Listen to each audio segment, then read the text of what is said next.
kitu kinachoitwa mahusiano, Mchungaji Zuberi, tunakuwa tunamaanisha nini hasa?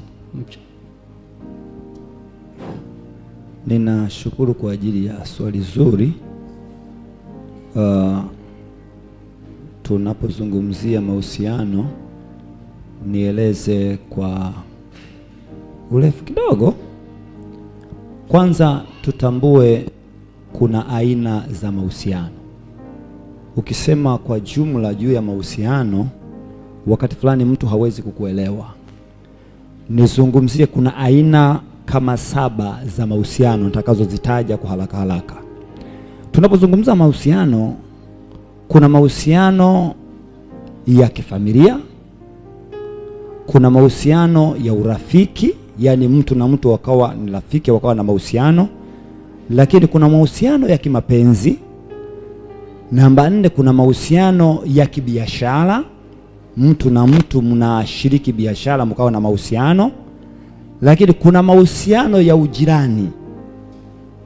Na namba 6, kuna mahusiano ya mtu na Mungu, lakini ya mwisho kuna mahusiano ya kielimu. Sasa hizi ni aina za mahusiano. Sasa ili niweze kujibu, ni vizuri mahusiano yepi unayoyazungumza ili nijibu kati ya hayo niliyoyaeleza, kwa sababu nikijibu juu ya jumla naweza nikajibu tofauti na swali linavyotaka kile ambacho wanataka kuelewa wa vijana. Nashukuru sana kwa maelezo hayo na kwa kutupatia aina za mahusiano.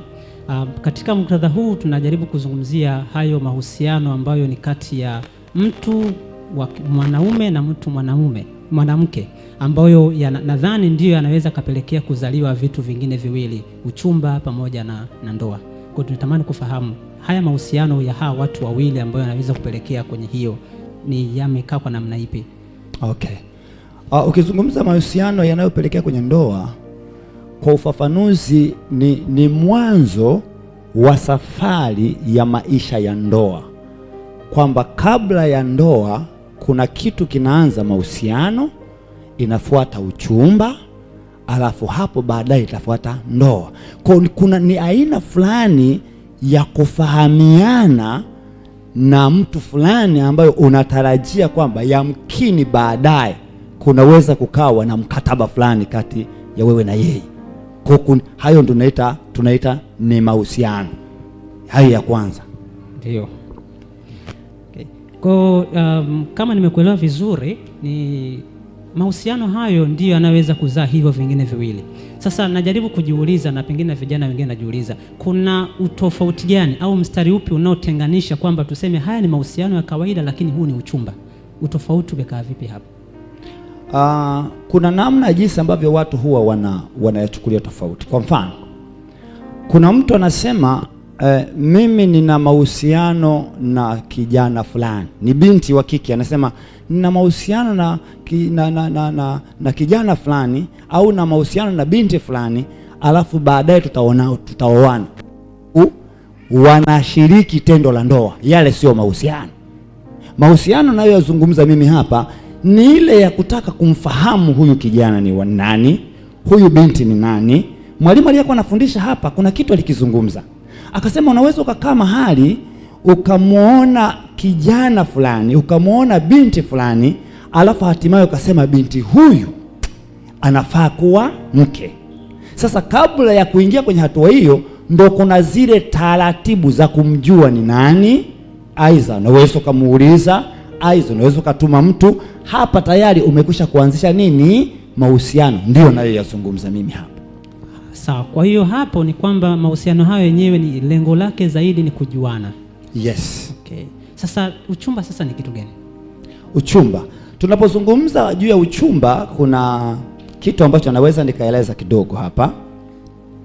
Uchumba ni maandalizi ya ndoa, ni maandalizi ya kuelekea kwenye kufunga ndoa, kwamba baada ya mtu huyu kuwa na mahusiano ya kufahamiana, nimefika mahali nimemuelewa huyu kijana na tabia nzuri, huyu binti na tabia nzuri, anakotoka hivi, ndipo sasa naingia kwenye hatua ya kutengeneza ili kuingia kwenye ndoa.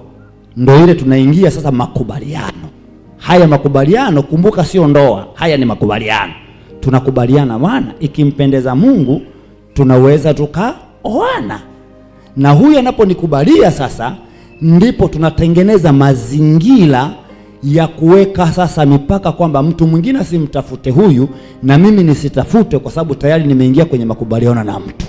Huu ndio unaitwa uchumba. Okay. Kwa hiyo tukikubaliana, kwa mfano mimi na mwanamke, alafu tukatengeneza hayo mazingira ambayo japo sijajua, na labda unaweza kutusaidia hayo mazingira ambayo tunaweka ili kuweka wazi, lazima yawe ni kanisani ama wakifahamu tu ndugu jamaa na marafiki, nayo tunaweza tukaita uchumba? Okay, kwanza ifahamike kwamba ziko taratibu za kijana au binti kupata mchumba. Ndiyo. Nianze kwenye hatua za kwanza za mahusiano.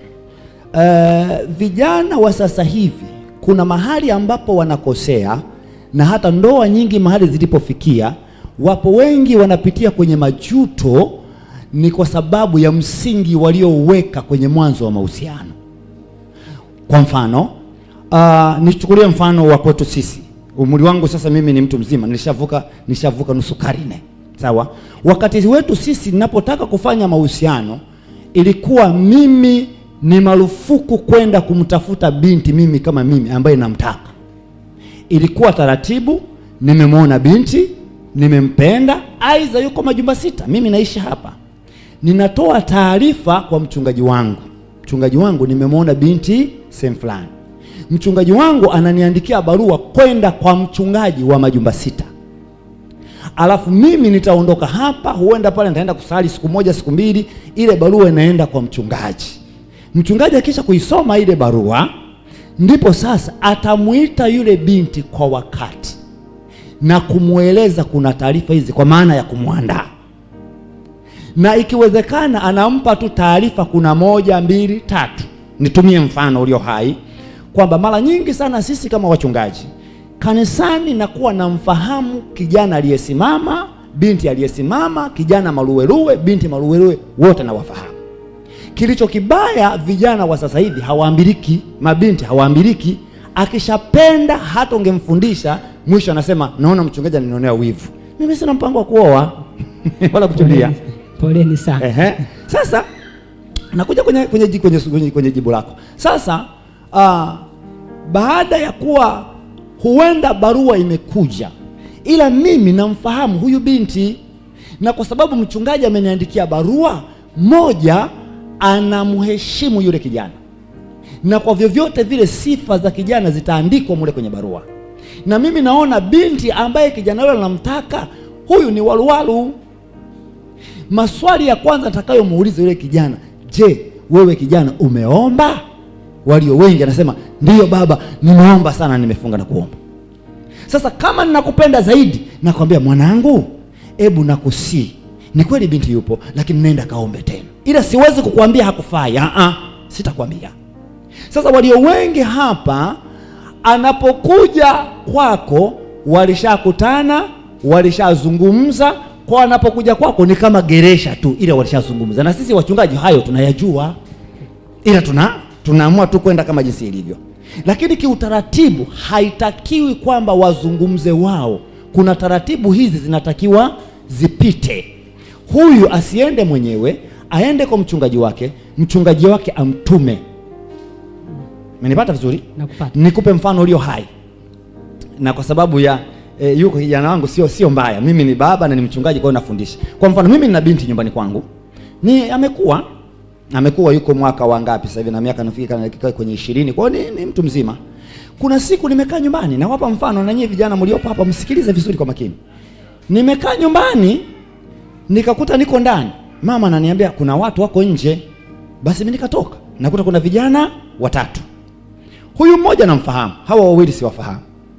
Huyu akanisalimia vizuri, baba shikamoo za hapa, nzuri, samahani, ni hao vijana wamekuja kwangu na wafahamu. Ila sasa walikuwa wana shida. Kwa walivyoeleza shida yao, nikajua wana shida hapa nyumbani. Nikasema karibu. Sasa yule mmoja yule wakasukumana, basi mwingine akasema baba samahani, unajua mimi naitwa fulani, akajitambulisha, na nimetoka sehemu fulani, nimeoa, nina mke, ila mwenzangu hana mke. Kwa hiyo ila sasa katika pitapita mwenzangu aliona kuna binti hapa nyumbani. Mimi ndio mzazi, kumbuka. Kwa nawaeleza changamoto tunazopata kwa vijana. Yaani sio hadithi, ni uhalisia yaliyokuja kwangu. Nikawasikiliza na mimi nikawa na adabu, moyo wangu kapiga pa, lakini nikasema ngoja hao watoto niwasikilize. Kwa hiyo ulikuwa unasemaje? Kwa hiyo ndio hivyo, tulikuwa tunaomba tu kwamba labda tungeomba undugu. Nikamuuliza kwanza, wewe unaabudu wapi? Akasema sehemu fulani. Na wewe unaabudu wapi? Akasema sehemu fulani. Nikasema mchungaji wako anajua haya? Akasema hapana. Nikasema kwanza hamna adabu. Kwa sababu mimi ni baba, niwatongozee mwanangu. Mwisho pale sasa wakahisi kama wamefanya kitu ambacho sicho. Nikasema sasa kwa kuwasaidia, itakiwa hapa muondoke na viboko. Ila kwa kuwasaidia, naomba utaratibu, fuateni utaratibu huu. Ndio nikawaeleza utaratibu kama huu unaozungumza. Nenda kwa mchungaji wako. Mimi siwezi kumchagulia binti yangu mume wa kumwoa, lakini nenda kwa mchungaji wako kafanye 1, 2, 3. Kwa hiyo tunapozungumza swala la kijana na binti kuingia kwenye uchumba, ziko taratibu ambazo zinatakiwa zifuatwe. Kwa sababu kitendo cha binti na kijana kukutana wao wenyewe, hauwezi kujua huyu kijana kweli ni muoaji. Huenda ana nia yake tu nyingine tofauti na kuoa. Lakini unapopitia kwenye process hizi, zitakusaidia wewe kijana kupata mke sahihi, zitakusaidia wewe binti kupata mume sahihi. Sijui kama nitakuwa nimejibu. Ninashukuru sana. Katika maelezo yako umezungumza kuhusu hao vijana na walikuwa hawafahamu taratibu. Sasa najaribu kujiuliza ni kwamba kama kanisa, inawezekana ndani ya kanisa wapo vijana wa namna hiyo ambao hawafahamu taratibu wa namna hiyo. Kama kanisa, huwa mna utaratibu upi kuhakikisha kwamba vijana wote wanafahamu kwamba unapomuona binti